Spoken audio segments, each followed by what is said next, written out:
everybody. All right, this is my first live video, so bear with me.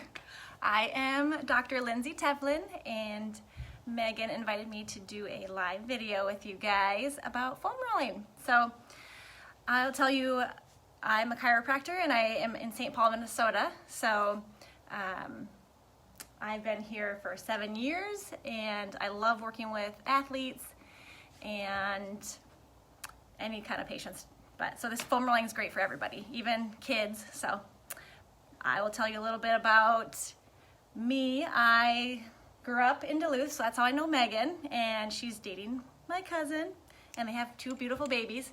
I also have 3 children myself, so they are going to be 5, 7, and 9, and we have to find lots of different ways to keep our bodies healthy while we're being busy moms and dads, and we have work, busy schedules. So foam rolling doesn't take very long if you can designate about 5 to 10 minutes a day doing it.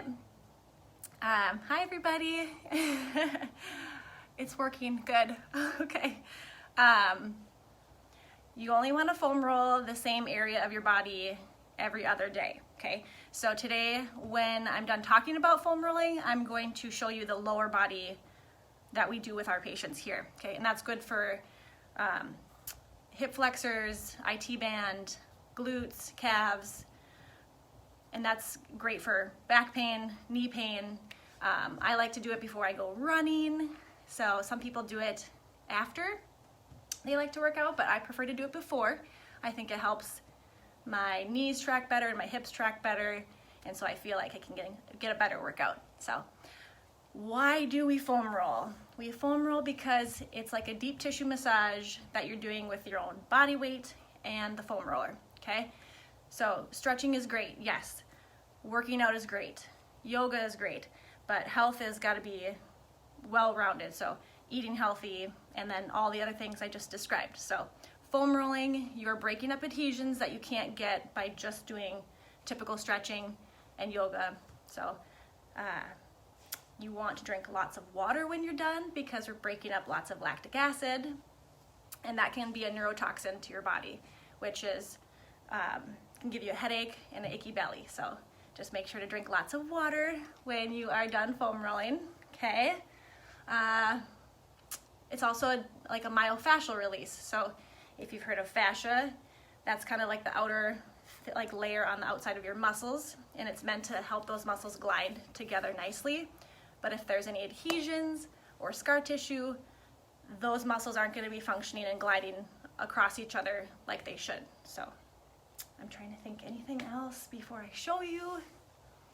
So every other day, foam rolling, and then you can do like upper body one day, lower body the next day. So you can do it every day, once a day. I do have patients, they come in here and they're like, Dr. Tevlin, I just foam rolled twice today in the same spot. I'm like, no, more is not better in this situation. So your body has to let that tissue heal in between and get out all the dead cells and bring in the new healthy cells. So I think that's it before I show you what foam rollers I like to use. So I'll grab one. These are the same density, all of these that I have at my office. They're the black foam roller. They're very dense. Some of the ones you see at the gym might be white, green. I think I've seen some blue ones, but the black ones actually are my favorite because they're pretty dense, but they don't have the bumps on them or anything. I've seen some of those too. You can get some bruising if you do, like if you have some pretty significant adhesions, you can get some bruising, so that can happen. You can pick these up online at the moment because all the sporting goods stores are probably closed due to COVID. Target does have them, but honestly, you're gonna save more money if you buy them online. So these are off Amazon actually. So just the Amazon Basics brand, and I love them. They do the job. So here we go. I'm going to show you the lower body foam rolling. So here we go. If you have one, you can follow along. Otherwise, just replay the video when you have time. So first one we're going to start out with are the glutes. Okay, so in particular, it's called the piriformis muscle. So it's the number 2 cause of sciatica when it's tight. So we're gonna foam roll that out. So you do that by sitting on it. I hope you guys can see me. Okay, so I can't read what's happening on the screen, but you're gonna cross one leg over the other, and then think of your knee as like an arrow. So it's pointing to the direction that you want to work, that glute. So we're just gonna kind of lean, and we're rolling back and forth.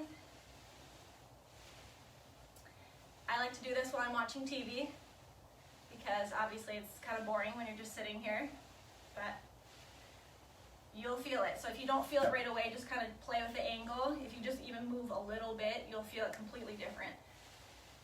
And you always want to do both sides. So about 30 seconds to 45 seconds per side. Okay, I won't do it all, but you get the point of always making sure to do both sides. Okay, it's not going to feel the same on each side because we're dominant on one side or the other, and we're not all balanced. So this is exactly what this is for, is to help even out our body, loosen up the tight areas. Okay, so that's glutes. Next I move on to calves. All right, this one, it's a little bit of a triceps and arm workout. So some people have a little bit of a problem with it, but just do your best. Cross one leg over the other, or you can do both at the same time, okay? So I like to do it both legs. Cross one over the other, and then just rolling back and forth, all the way from the Achilles tendon, and then up to like the top of the calf, not going behind your knee, okay? If you find a sore spot, you can even twist like this, okay? All right, and then you would switch sides. And I'm lifting my butt up off the ground, by the way, if you can't see. All right, rolling.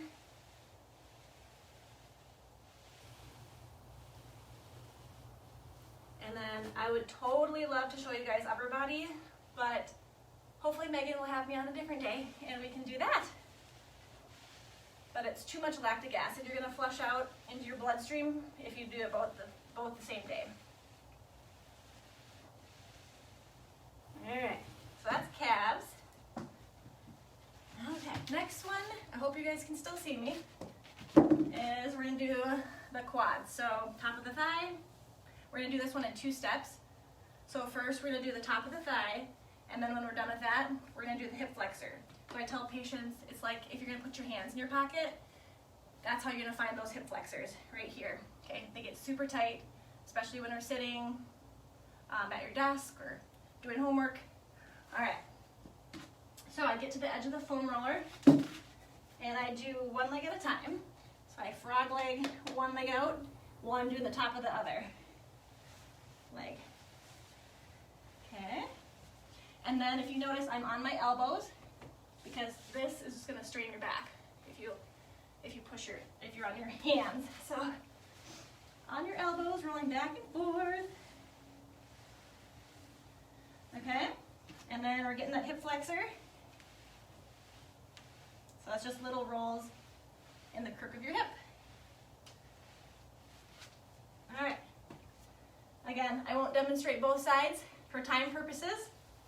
So we did glutes, calves, quads, our hip flexors, and then the last one for the legs is IT band. So that's the outside of our leg here. That hip flexor turns into the IT band, and that one inserts right below the knee.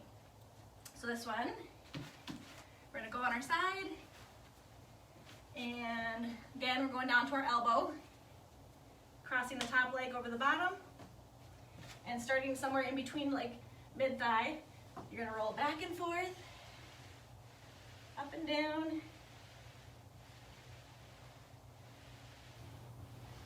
All right, if you find a sore spot, you can even stop on it and then rotate your hips back and forth like this.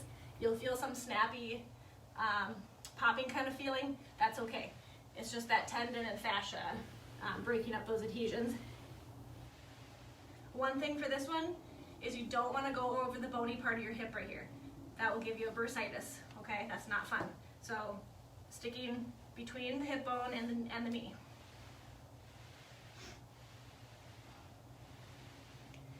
And if you notice, I'm getting a little sweaty. It does get the blood flowing. Okay. And then I do this one for, we'll do mid-back too. I incorporate this one with my upper body and my lower body. So this one is just a nice mid-back foam rolling. Gotta hold your hair up because it will roll over your hair or under it. And that one you're just doing your mid-back. Like that. And you'll probably get some little pops out of there, almost like you're getting a chiropractic adjustment, which is okay too.